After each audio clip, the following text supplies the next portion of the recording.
parlé de l'amour, nous avons parlé également de l'onction. Nous avons parlé de facteurs de l'onction dans la vie du croyant. Nous avons parlé de la valeur de l'onction. Je crois qu'aujourd'hui nous allons continuer. Nous avons encore plus de temps aujourd'hui, alors je crois que le Seigneur va nous aider à pouvoir épuiser notre programme suffisamment. 19h, quelques 20 moins. Je rends grâce à Dieu pour chacun de vous et je crois que les 2 jours passés, Dieu nous a fait du bien. Si tu as été béni, acclame le nom de Jésus.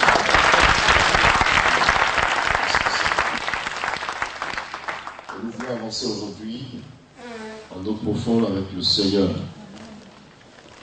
Le thème autour duquel nous débattons, c'est et comment la gérer. Nous avons résumé, nous avons parlé de la définition de l'onction, nous avons parlé aussi du facteur de l'onction, nous avons parlé de la valeur de l'onction, nous avons parlé aujourd'hui des 3 étapes de l'onction. Nous commençons là, les 3 étapes de l'onction. Vous savez que l'onction a de la valeur et l'onction donne de la valeur à celui qui l'a. Et je voudrais aussi que nous puissions savoir que l'onction, c'est Dieu qui la donne. L'onction, c'est l'Esprit lui-même qui vient et qui soit habite en nous et à la fois se manifeste à nous de façon extérieure, qui nous revêt l'onction dans notre vie, l'onction sur notre vie, l'onction dans toutes ses bases produit en nous l'effet de l'Esprit, l'action de Dieu, la puissance de Dieu. Nous avons dit que l'onction était égale à l'Esprit, l'Esprit de Dieu était égal à l'onction. Nous avons dit aussi que l'onction, c'était l'homme de l'Éternel. L'onction était également comme un vêtement que nous portons, une force que nous habillons, que Dieu lui-même nous habille, et que par l'onction tout était possible. L'onction donnait de la valeur à celui qui la porte. L'onction fait de celui qui la porte un homme extraordinaire. Donc l'onction fait de nous un point de Dieu qui signifiera mis à part. L'onction nous particularise. L'onction nous est attribuée en fonction du ministère ou alors de l'appel que nous avons de la part de Dieu. L'onction nous élève. L'onction et l'onction. Alléluia. L'onction est formidable. Vous voyez, l'onction est extraordinaire. Beaucoup de personnes n'aiment pas qu'on parle de l'onction. Cependant, vous savez que rien ne peut se faire dans le corps de Christ sans l'onction. Donc, que tu fasses, que tu veuilles, que tu ne veuilles pas, l'onction a une grande valeur et l'onction est nécessaire pour ta vie.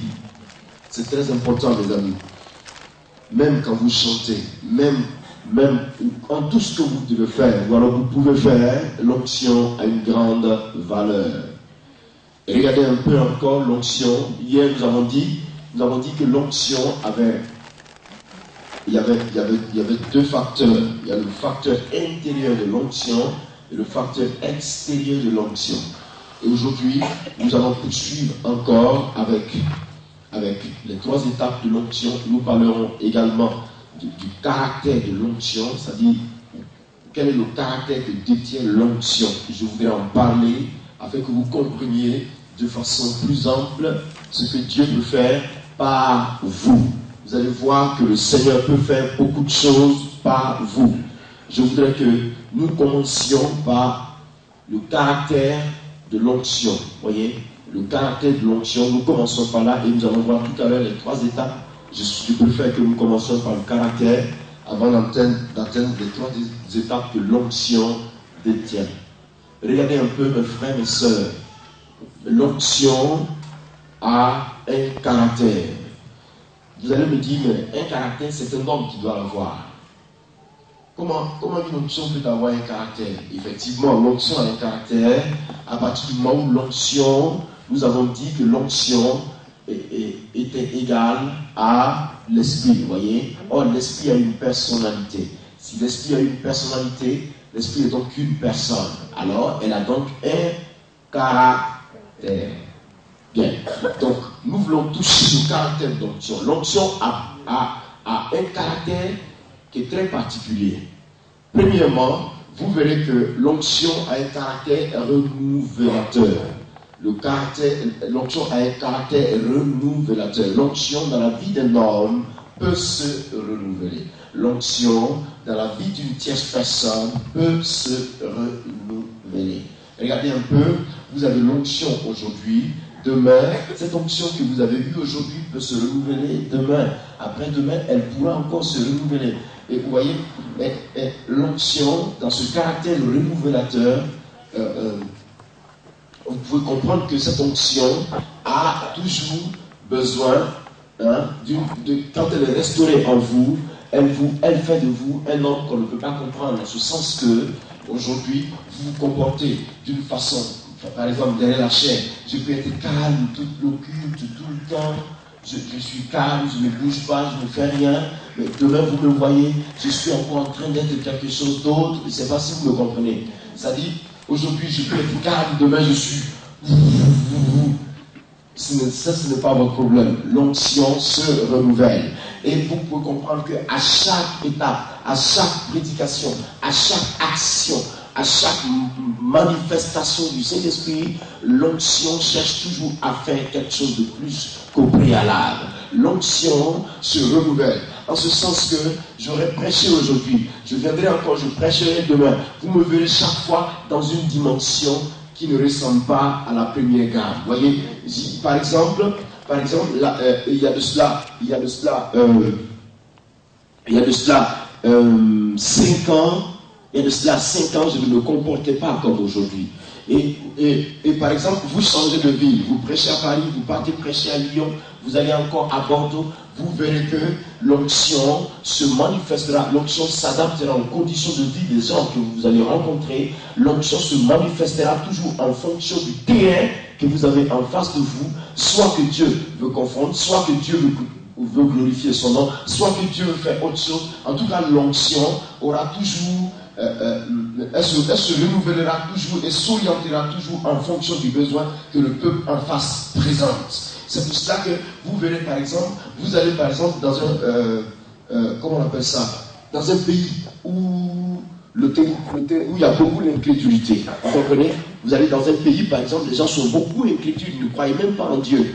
Dieu va vous utiliser à une allure que jamais vous n'avez jamais vue. Pourquoi? Parce qu'il sait qu'il y a des incrédules sur le terrain où il vous a envoyé. Et donc il voudra confondre, faire casser toutes ces incrédulités-là pour les détourner du mal et les amener à Christ. Vous voyez? Donc il opérera à une dimension qui dépassera même leur état moral incrédule. Vous comprenez? De sorte que la confusion soit produite pour les détourner du mal, les envoyer à Christ. Vous allez encore sur un territoire où les gens croient. Vous voyez, ils croient facilement en Dieu. Dieu se manifestera sur ce territoire-là d'une manière à ce que dans tous les cas, ça dit tous convergent vers le salut, c'est vrai, mais les dimensions vont différer à chaque étape. L'onction que vous verrez aujourd'hui sur moi, dans un an, vous ne la verrez plus. Elle va se renouveler. Et à chaque prédication, elle se renouvelle. À chaque prédication, elle se renouvelle. Elle vous donne une inspiration particulière. C'est elle qui se charge de vous inspirer la parole. Quand elle est là, elle vous inspire la parole. Je vous ai dit, elle rend sensible votre esprit. Hier, je crois, ou avant-hier, elle rend sensible votre esprit. Vous voyez, elle fertilise votre esprit. Pour que la parole vienne. Bien. Donc, l'onction, bibliquement démontrée, se renouvelle. Mais je voudrais vous aider à comprendre la base fondamentale du caractère renouvélateur de l'onction par rapport à la Bible. Allons dans la parole de Dieu. Suivez-moi. Si vous avez votre Bible, vous la prenez avec moi, vous prenez avec moi 1 Samuel chapitre 16. Bien. Je vais vous aider à comprendre le fondement de la parole. Pourquoi? Pourquoi l'onction est la puissance de Dieu, l'onction est renouvélatrice. L'onction renouvelle celui qui l'a et elle-même, elle se renouvelle. Bien. Vous avez trouvé 1 Samuel chapitre 15 et 16. Si vous avez trouvé 1 Samuel chapitre 16, vous prenez avec moi le verset 1, nous le lisons. Je lis pour vous et vous me suivez. L'Éternel dit à Samuel, quand cesseras-tu de pleurer sur Saül? Je l'ai rejeté, afin qu'il ne règne plus sur Israël. Remplis ta corne d'huile et va, je t'enverrai chez Isaïe, Bethlémite, car j'ai vu parmi ses fils celui que je désire pour roi. Bien. Apparemment, vous allez me dire, mais qu'est-ce que ce passage, c'est vrai, il a été fait mention d'huile, mais qu'est-ce que ce passage, mais je veux vous aider s'il vous plaît. Regardez un peu. Il dit, remplis ta corne d'huile. Or, le premier jour, nous avons dit que dans l'Ancien Testament, l'onction était symbolisée par l'huile. D'accord? On avait dit, elle était symbolisée par l'huile. Et Dieu dit ici, Samuel, prends ta corne et remplis la d'huile. Or, vous savez que c'est dans cette corne qu'il a mis l'huile, sincèrement. Et avec cette huile-là, il est parti à Bethléem. Et arrivé à Bethléem, Dieu a fait le choix du roi qu'il avait choisi, qu'il avait désigné pour lui. Mais à la fin, Dieu dit à Saül, oins-le, voyez, oins-le d'huile. Oins-le, car je l'ai choisi. Écoutez bien la parole. Il dit, oins-le, car je l'ai choisi. Et Samuel tira cette huile-là, dont il se servit pour oindre David. Il tira cette huile de la corne. Maintenant, vous allez me dire, mais quel rapport il y a entre l'huile et la corne? C'est très significatif. Bien. Revenons un peu sur terre. Prenez un peu. Tirez-lui une corne. D'accord? Quand vous prenez la corne, quand vous regardez dans la corne, c'est vrai, elle est solide. Mais l'intérieur a quand même une part d'humidité.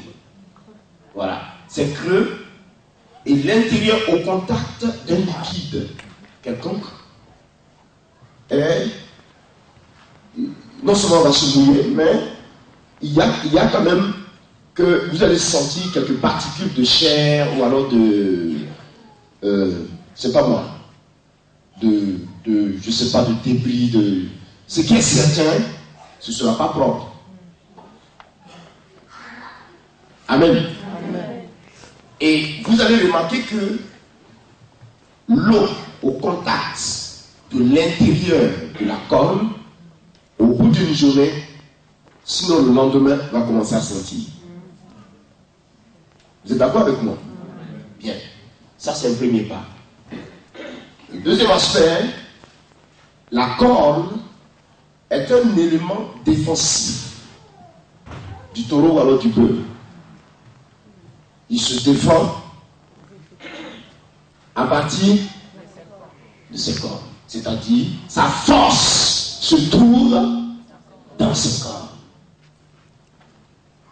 Bien.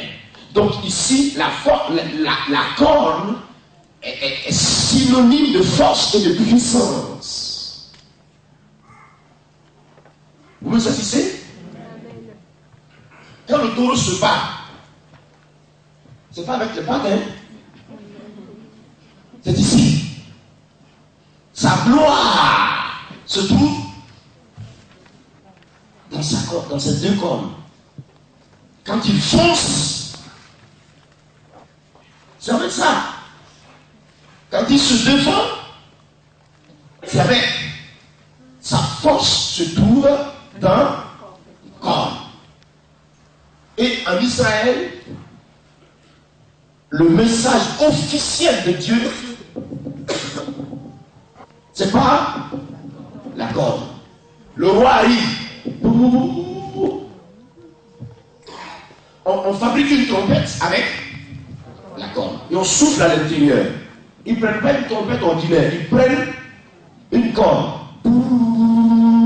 Vous savez qu'il y a un prophète qui arrive, l'Éternel va parler. Tout le monde court de sa maison. Tout le monde arrive. Qu'est-ce qui se passe? On dit Samuel est dans la ville. Samuel, tout le monde arrive. Samuel est venu. Qu'est-ce que Dieu nous dit encore? Et le prophète commence à parler. Vous savez, la corne est un synonyme de force, de puissance. Et Dieu l'utilise pour s'avancer. Dieu, donc, dans la tradition juive, elle est un moyen pour avertir le peuple à venir écouter Dieu. Ou alors à rapprocher le peuple. Ou alors un événement spécial. Quelque chose de solennel ou alors quelque chose de spécial va se faire. La corne est utilisée pour appeler tout le monde. La corne aussi, il l'utilise comme moyen pour avertir, par exemple. Vous avez en Israël, les prophètes utilisaient beaucoup cette corne-là. Le jour qui se présente à la cour du roi, qui commence à sonner à la trompette. Quand le roi sort, Dieu vient exprimer sa colère parce qu'il aura déconné. C'est par la trompette qu'il commence. Il avertit, et il dit maintenant, voici l'Éternel dit ceci.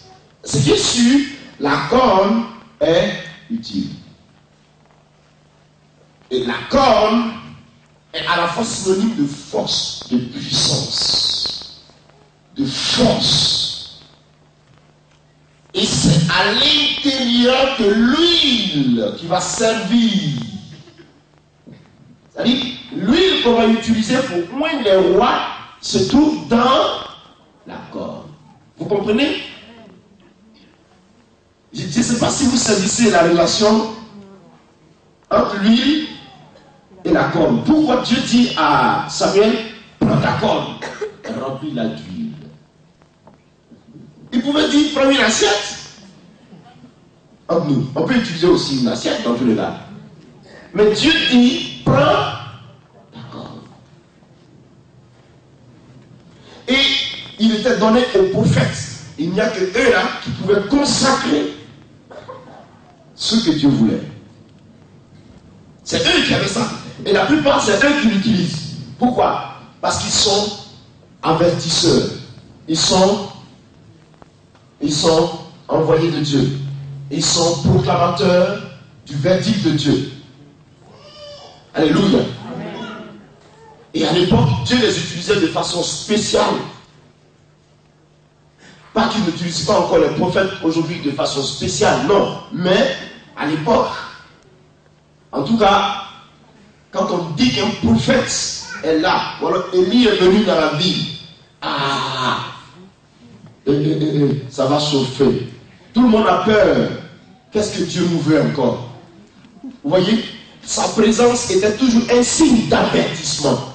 Soit pour annoncer un message de Dieu, soit pour quelque chose. Il ne sortait pas. Samuel n'allait pas comme ça partout. Samuel sortait quand Dieu lui disait de partir. Dès que Samuel prend sa corne, quand il a vu avec sa corne, c'est qu'il démarre. Il part en mission. Vous voyez? Donc, la relation qui existe entre la corne et l'huile symbolise la puissance de Dieu.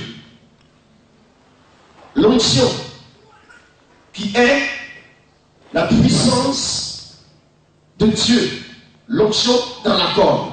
Maintenant, je voudrais vous révéler le caractère révélateur de l'onction dans cette relation. C'est-à-dire que quand vous mettez un liquide, je vous ai dit tout à l'heure, quand vous mettez un liquide à l'intérieur, au bout d'une journée, il va sentir. Parce que quand même, l'intérieur de la corne était soudé à la chair avant qu'on l'arrache. Donc, un morceau de viande, vous prenez un morceau de viande, vous le mettez dans l'eau. D'ici le soir, quand même, quelque chose va se passer. Il y a un état qui va se produire. Vous allez commencer à voir que la chair va blanchir ou alors elle va devenir quelque chose. Donc, l'huile, au contact de l'intérieur de la chair, au bout d'une journée sur deux, cette huile-là va commencer à sentir. Elle va commencer à sentir. Ce qui sous-entend que chaque fois qu'une opération était exécutée avec la corne, qu'une consécration était finie, ou alors qu'on avait fini d'utiliser la corne, Samuel donc était tenu de renverser cette huile qu'il venait d'utiliser, la renverser, libérer l'intérieur de la corne et la positionner de sorte que tout le liquide qui était à l'intérieur coule et que l'intérieur sèche pour être encore utile pour une autre opération demain. On y mettra encore une nouvelle huile demain et il repartira encore pour consacrer une autre personne ou alors entreprendre encore une autre opération. Cela est bien démontré si vous comprenez le verset. Regardez ce qu'il dit. Regardez bien ce qu'il dit. Il dit, remplis ta corne d'huile. Vous comprenez? Il n'a pas dit, prends ta corne. S'il disait, prends ta corne, ça dit que déjà lui, elle déjà à l'intérieur, c'était arrêté là. Il prend et s'en va. Mais il dit, remplis ta corne d'huile. Ce qui nous montre qu'avant même qu'il aille la prendre, la corne est vide. Je me fais comprendre? La corne est vide. Il ne la gardait jamais en contact d'un liquide. Donc, quand il prend la corne, qu'il met le liquide là-dedans, c'est qu'il entreprend une mission tout de suite. L'onction, expression de puissance. La corne qu'il prend, mais lui là-dedans, la force. Il va établir. Il va transposer l'autorité, investir l'autorité de Dieu sur quelqu'un. Et il prend la corne. Il y met de l'huile. Demain, il va entreprendre une autre opération, elle est toujours vide. Il y met de l'huile et il part.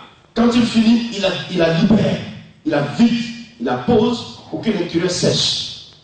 Ce qui signifie que Dieu vous aura utilisé aujourd'hui. Vous allez vous reposer. Demain, l'Esprit viendra encore vous renouveler pour l'opération en face de laquelle vous vous trouvez. Et à chaque action, l'onction sera renouvelée. À chaque action, l'onction sera renouvelée. À chaque action, l'onction sera renouvelée. Et c'est comme ça que Dieu partira avec vous de dimension en dimension, de dimension en dimension, chaque jour de votre vie. Vous avez compris? Amen. Vous avez bien saisi le sens du renouvellement de l'onction sur la vie des morts. C'est ça. L'onction se renouvelle. Vous remarquez? Le premier jour est un peu différent d'hier. Vous n'avez pas suivi ça? Ce soir encore, ce sera plus terrible que hier. Vous n'avez jamais remarqué? Vous n'avez pas remarqué que quand nous tenons les croisades, le premier jour a un certain accent. Le deuxième jour a un autre accent. Le troisième jour a un autre accent. Le quatrième jour a un autre accent. Je vous donne un conseil. Si vous voulez que Dieu se manifeste au plus haut niveau avec vous, si vous avez l'onction, que vous commencez une croisade, ne faites pas les croisades d'une seule journée. Voulez-vous voir la gloire de Dieu à un plus haut niveau? Faites des croisades de 4, 5, 6, 7 jours. Ou bien vous prenez toute la semaine. Mais les croisades d'une seule journée, c'est vrai, l'esprit agira, il y aura effet. Mais il y aura quelques limites. Mais le long, en 3, 4, 5, 6 jours, 7 jours, le témoignage donnera naissance à un appel quelque part. Vous comprenez? Et plus le témoignage donnera naissance à un appel, plus Dieu aussi se chargera de cet appel-là pour honorer sa présence dans la vie de ceux qui viennent vers lui. Chaque jour qui passe, l'onction s'amplifie. l'onction sanctifie. Elle se renouvelle. Remarquez-le, vous allez voir. Et vous allez peut-être remarquer qu'il y aura une action différente ce soir. Certainement. Moi, je ne sais pas ce qui va se passer. Mais il y aura certainement une action différente. Et elle est compatible à la volonté de Dieu. C'est-à-dire, elle intervient comme Dieu veut. C'est ça. Quand on a fini la croisade, ici, que nous sommes allés en Angleterre, ici c'était une croisade ouverte. Ouverte.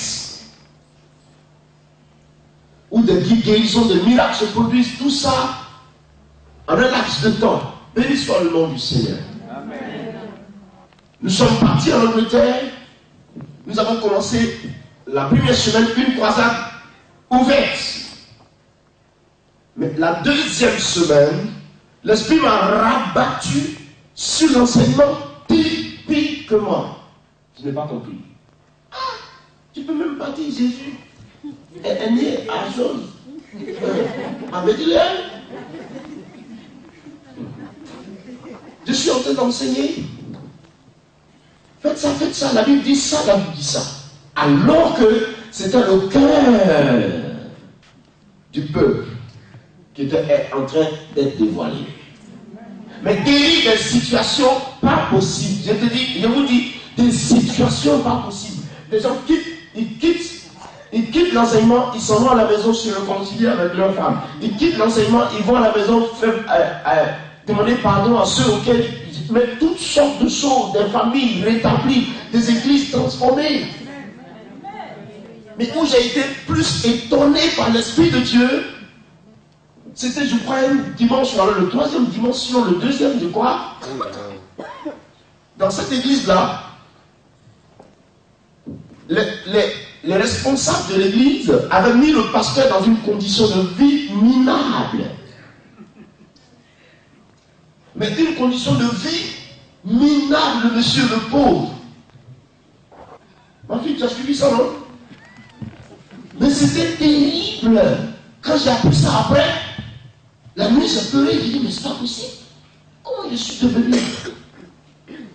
Et moi je prends Ananias et Saphira. Et je commence à enseigner sur Ananias et Saphira. Et des mots sortent de ma bouche qui désignent exactement ce qui se passe dans l'église. Où j'étais en train de prêcher pour dire, autant les Saphira et Ananias, ils ont volé Dieu.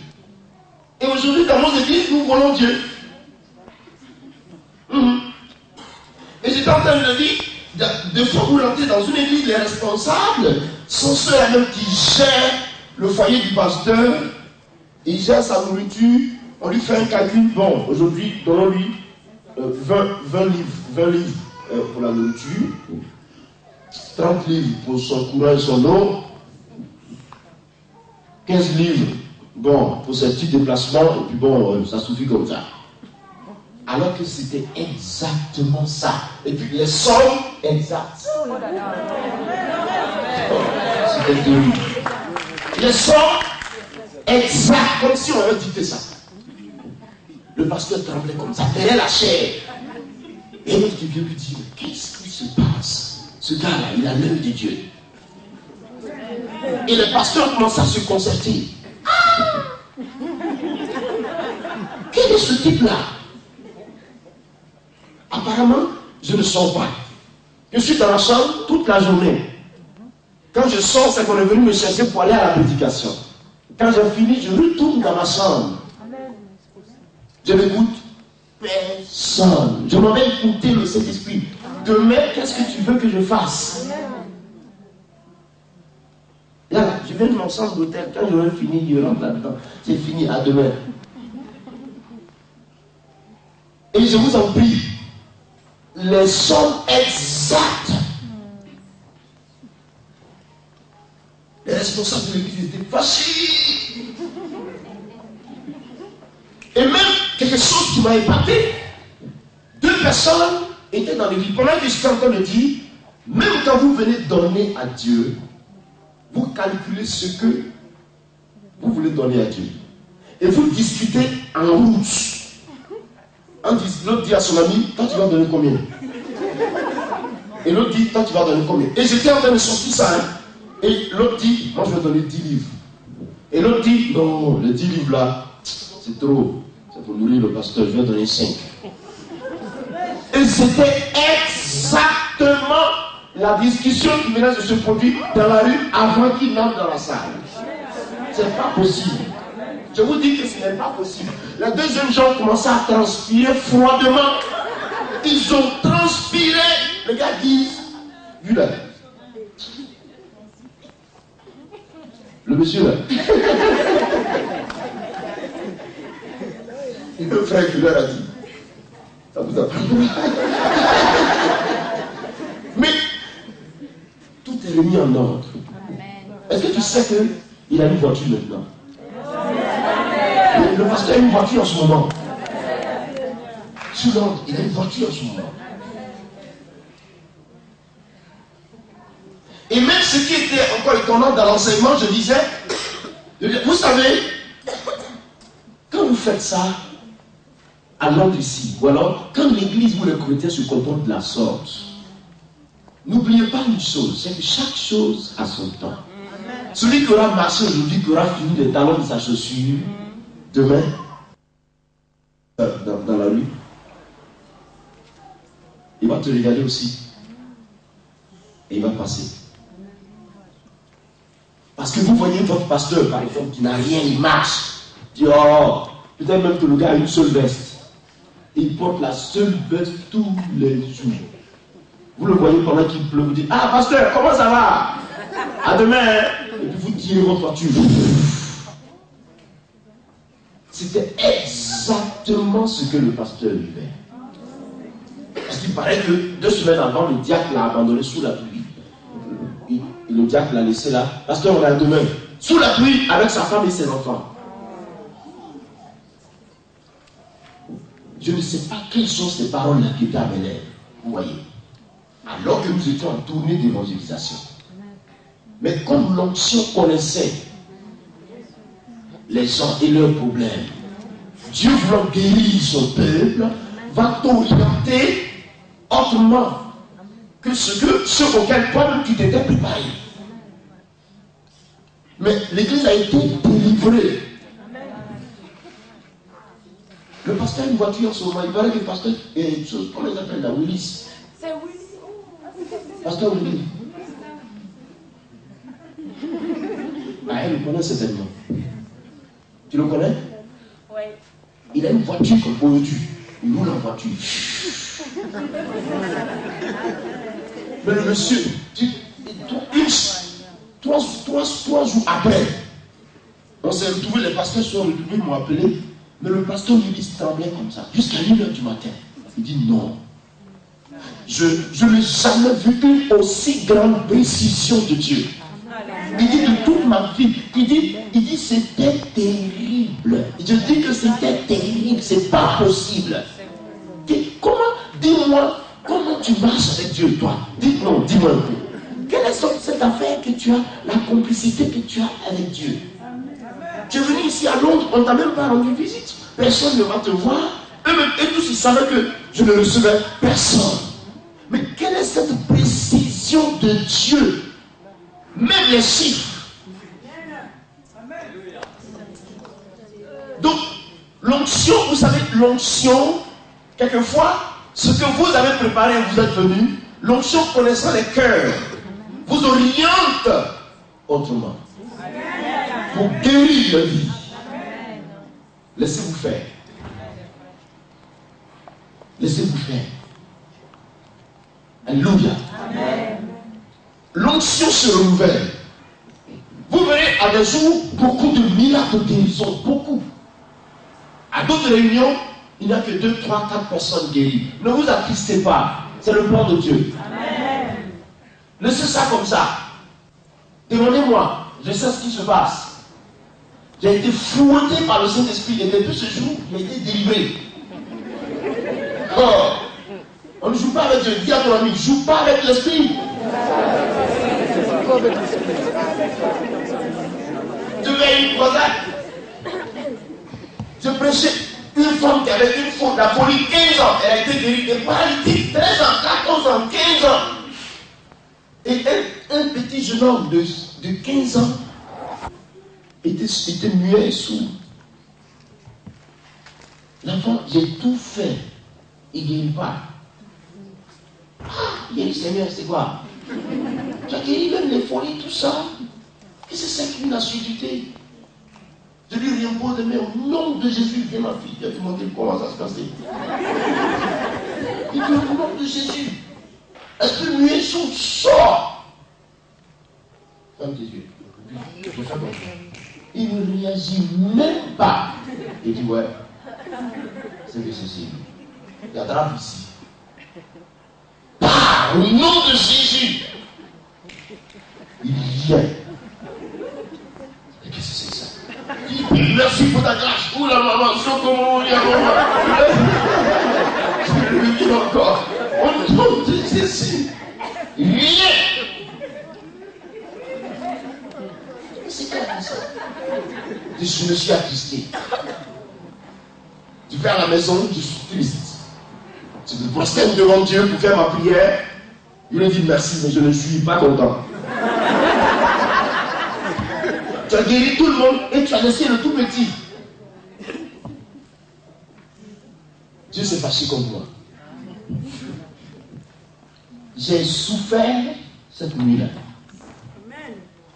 Oh, quel enseignement je n'ai pas reçu ce jour-là. J'ai été délivré au même instant. Dis à ton ami, joue pas avec l'esprit.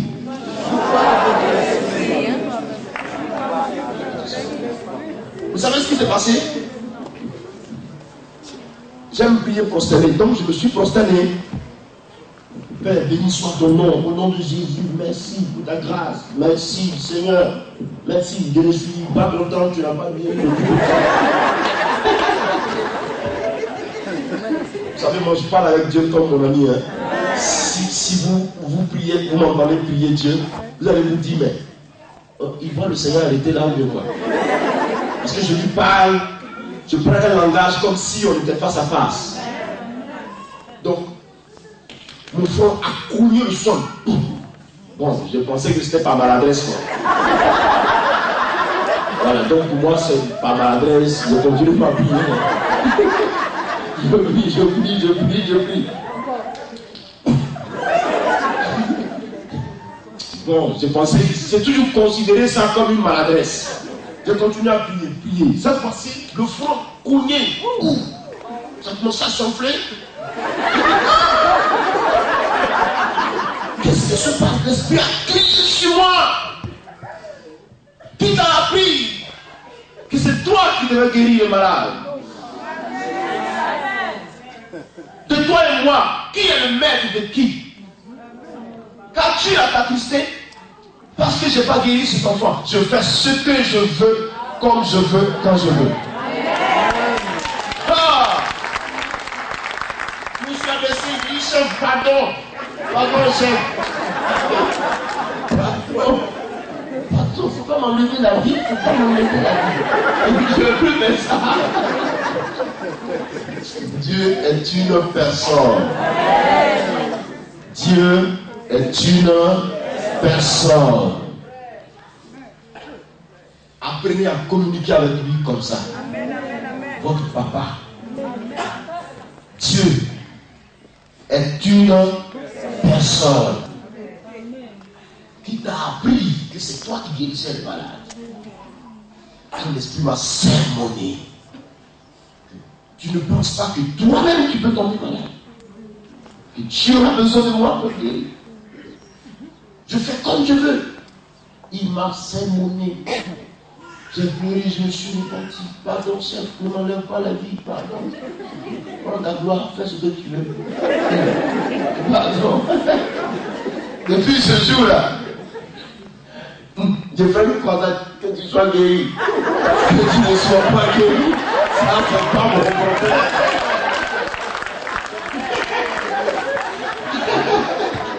Alléluia. Ah, on ne cherche pas par là où il y en a pas. Mon ami, reconnais-toi en tant que subordonné. Si ta force se limite à un certain facteur, considère ça comme ça et assois-toi avec, ça va. Hey! C'est pour ça que désormais, qu'il y ait eu un miracle qui n'en vient pas, il dit Seigneur merci. On peut continuer là. Dieu ne me plaît plus. Il ne me plaît pas. C'est parce que Dieu n'a pas encore décidé, c'est pour ça qu'il n'est pas guéri. D'accord? Demain, il le fera. C'est bon comme ça.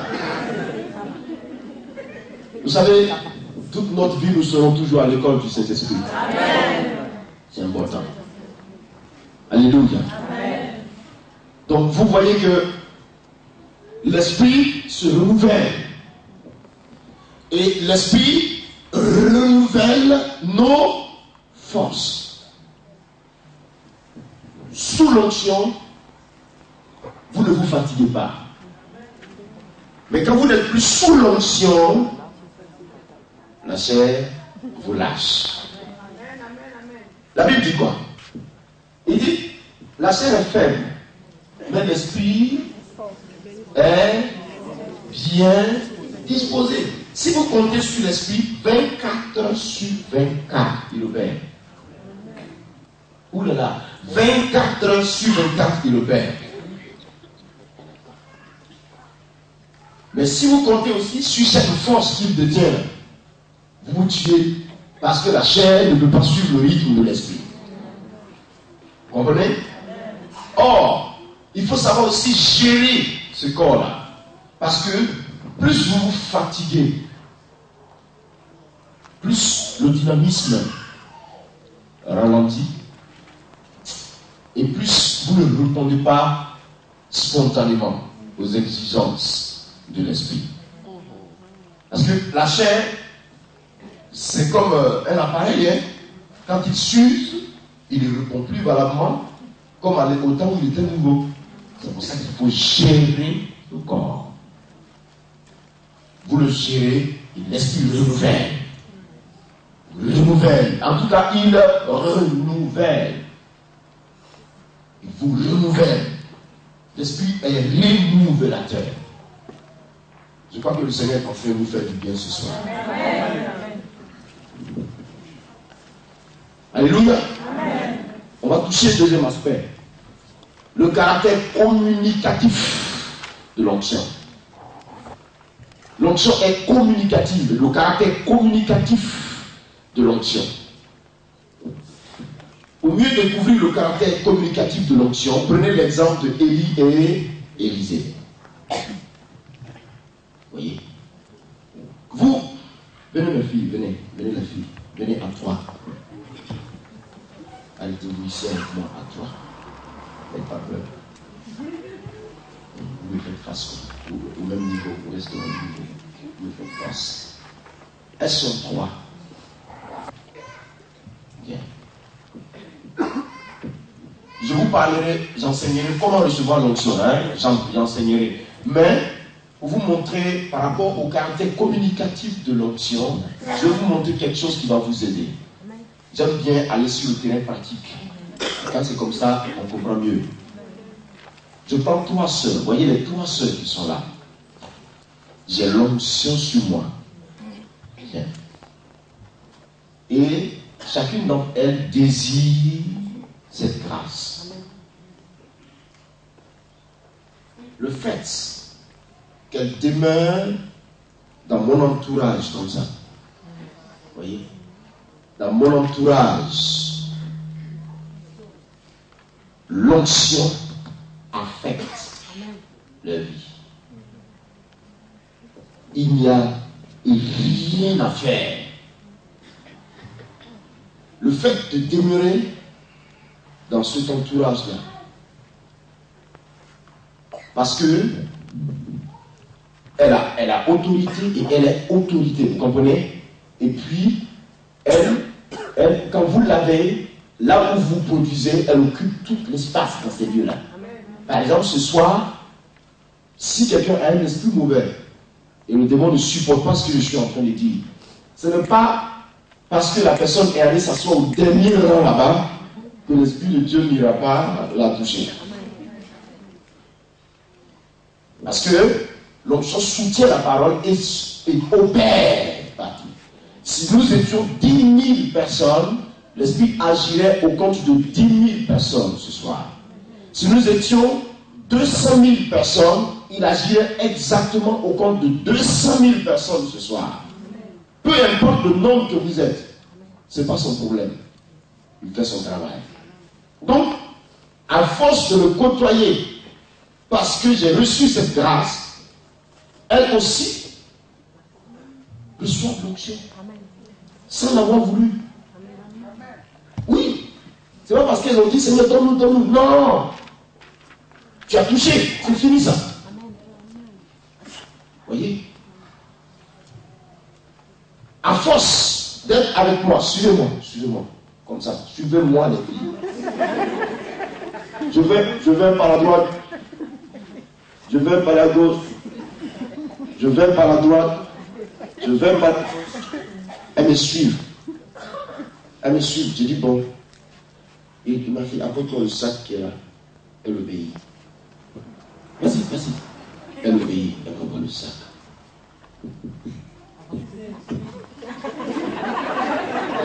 Elle pose ce sac là. Elle obéit. Comme ça. Vous savez, si vous voulez que Dieu vous utilise, il faut être humble, ça va aller. Vous voyez, un conseil, hein, elles écoutent. Suivez-moi bien, hein, elles écoutent. Et puis, bon, déconne un peu, il faut déconner. Voilà, déconne un peu. Voilà, maintenant viens. Pourquoi tu déconnes comme ça? Non, ça ne se fait pas, ce n'est pas de Dieu ce que tu viens de faire, c'est pas comme ça. Elle se tait. Ça lui fait mal. Elle se tait. Et puis elle accepte les reproches. Et quand elle a accepté ça, l'Esprit se positionne et il guérit son cœur. Et puis, continuez la route. Continuez la route. Bon, je dois dormir, hein, je suis fatigué. Vous revenez. Il n'y a pas de croisade aujourd'hui, asseyez-vous. D'accord? Et puis, quand je ne suis plus là, elles attendent. Suivez-moi, hein. Je ne suis plus là, hein. Mais elles attendent. Elles attendent, hein. Jusqu'à ce que je me réveille et que je revienne. La fille, vous êtes là? Bon, on part à Lyon, hein. Sans elle ne dit rien. On va où à Lyon? On revient encore. Et elle ne se demande pas, mais qu'est-ce qu'il nous fait? Il nous fait promener comme ça? Non. Laissez passer le temps. Encore peut-être 6 mois. Je ne suis plus là. Comprenez? Je ne suis plus là. Hein? Dieu m'a enlevé là. Si vous les touchez, l'esprit se lève.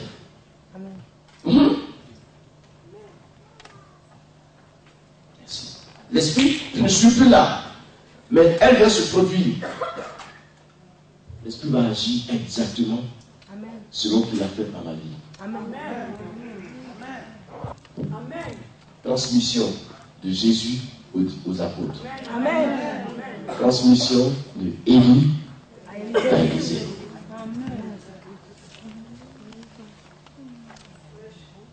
Alléluia. Amen. Transmission du maître à l'élève. Et en Côte d'Ivoire, nous avons expérimenté beaucoup ça. Si vous avez remarqué, il y a une vague de jeunes en ce moment-là. Ils sont plus que 100, plus que 150. Ils sont nombreux. Une vague comme ça. Et tout petit. 18 ans. 19 ans. 20 ans. 25 ans. Mais ils sont terribles sur scène. Oh là là.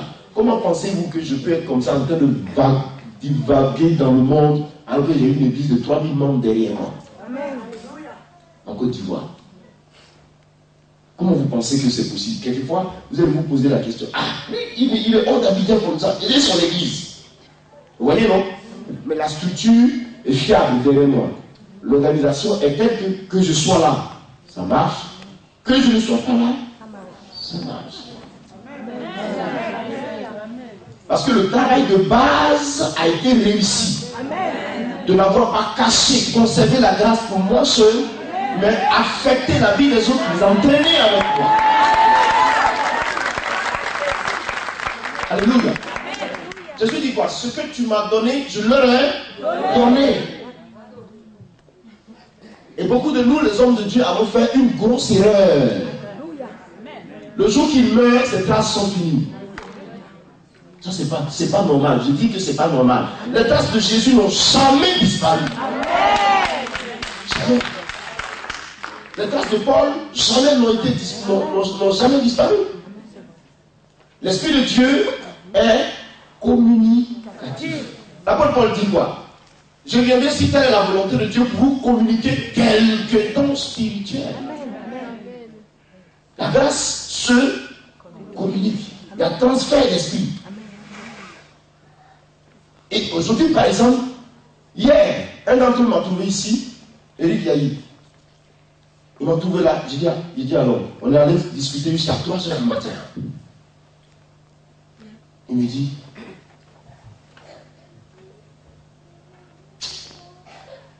j'ai envie de pleurer. Il dit pourquoi? Il dit non. Ce n'est pas possible.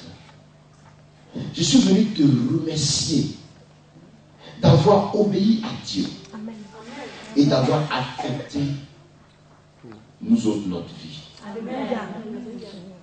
Je ne pouvais pas comprendre pourquoi tu étais aussi dur avec nous.